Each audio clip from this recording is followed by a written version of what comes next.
You got Joey Aguilar, George MacIntyre, and Jake Merklinger. And each of them have something over the other two quarterbacks. I said we're going to go in alphabetical order. So let's start with Joey Aguilar, 6'3", 225 pounds. He is a senior, a transfer from Appalachian State over in the spring. He came over to Tennessee after the whole Nico Imaliava debacle, which we really don't need to get to into anymore. It's already mid-August. The football season's around the corner. Who cares about that now? All I need to know is that Joey Aguilar transferred in the spring from App State. What he has over the other two options is experience. It's experience. He has played in 25 games over the past two seasons, and he has started 24 of those games. And his stats, they're pretty good. They're not otherworldly. They're not best quarterback in the country type stats, but they are pretty solid. 60% completion rate. Maybe you would like that to be a little bit higher if you are a Tennessee fan. I guess if you're a Syracuse fan, 60% completion percentage, pretty good for us, right? Over 6,700 yards, though, so he can throw the football, right? 56 touchdowns to 24 interceptions. He does turn the ball over quite a bit, but he makes up for it by the fact that he throws a lot of touchdowns. Still has a touchdown-interception ratio of 2.3 to 1. He can also move a little bit. I wouldn't sit here and say he is Lamar Jackson or Jalen Hurts or Kyler Murray, any of those running quarterbacks, but he can certainly move. And if Joey Aguilar is the starting quarterback against Syracuse in week 1, Syracuse is going to have to game plan for potential designed QB runs. He can get outside the pocket and he can use his legs, even though the rushing numbers over the past two seasons don't necessarily jump out the page. He is an athletic quarterback. Now, you know the floor with Joey Aguilar, given his experience, is the fact that he's probably a pretty solid college football quarterback. I would not go necessarily more than just that. Pretty solid. I don't necessarily think he's going to be all SEC or all America. He's good. The question with him, though, is does he really have the ceiling for Tennessee? And how much does that really impact the game against Syracuse? Is Tennessee going to try to keep it safe and play a guy like Joey Aguilar?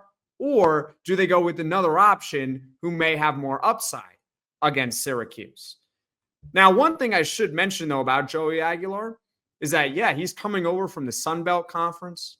So this is a step up for him. Obviously, playing in the SEC and playing against an ACC opponent like Syracuse is a step up from usual competition. But also keep in mind that Tennessee's got better talent around him, which should be able to offset the fact that he is jumping up a level in college football. So that's Joey Aguilar. He is one candidate to potentially start for Tennessee against Syracuse in week 1. And Syracuse fans, what do you think about Joey Aguilar? Does he scare you? Comment in the comments section below. Next up, you got George MacIntyre, 6'6", 190-pound, 4-star, true freshman, ESPN top 10 quarterback in the class of 2025. MacIntyre is from Tennessee, and what he has over the other two quarterbacks is perhaps the highest ceiling of them. So I mentioned a guy like Joey Aguilar probably has the highest floor given his experience. Well, George MacIntyre, he doesn't really have any experience, but he does perhaps have the highest ceiling. Scouting reports suggest that he's got a good arm. He's more of a pocket passer, but he is very, very good at evading pressure within the pocket. Want to know who the GOAT of football is at evading pressure inside the pocket? It just so happens to be the GOAT himself, Tom Brady. So it's a very nice skill to have, being able to move around the pocket and avoiding the pressure within it. According to ESPN analyst Greg McElroy, a former NFL quarterback and a quarterback at Alabama, led them, I believe, to a national championship game. MacIntyre has been essentially tearing it up at camp, even though he is a true freshman. He essentially has forced Josh Heupel to include him in the quarterback competition, because you'd figure with a program like Tennessee, with all the talent they have, how would any true freshman really get on the field for him? Well, he's done a terrific job. He is going to have to add on some weight. He's a little bit lanky, 6'6", 190 pounds. He'd prefer him to probably be 220 pounds. But again, he might have the highest ceiling of the three options. Does Tennessee give him a shot in week 1 against Syracuse? I guess we'll find out in about 2.5 weeks. And finally, you got Jake Merklinger, 6'3", 215-pound redshirt freshman. His advantage that he has over the other two is familiarity. He was with Tennessee last season, so he understands the scheme. He understands the coaches. He knows some of the personnel. He was with the program last season, and he also has some upside.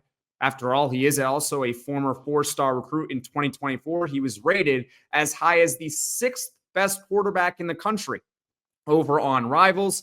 Last season, he did appear in 2 games. He threw 9 passes, completing 6 of them for 48 yards. Those games were against Chattanooga and Kent State. Also ran for 22 yards, so he can move a little bit as well. So those are the 3 potential options for Tennessee in week 1 against Syracuse.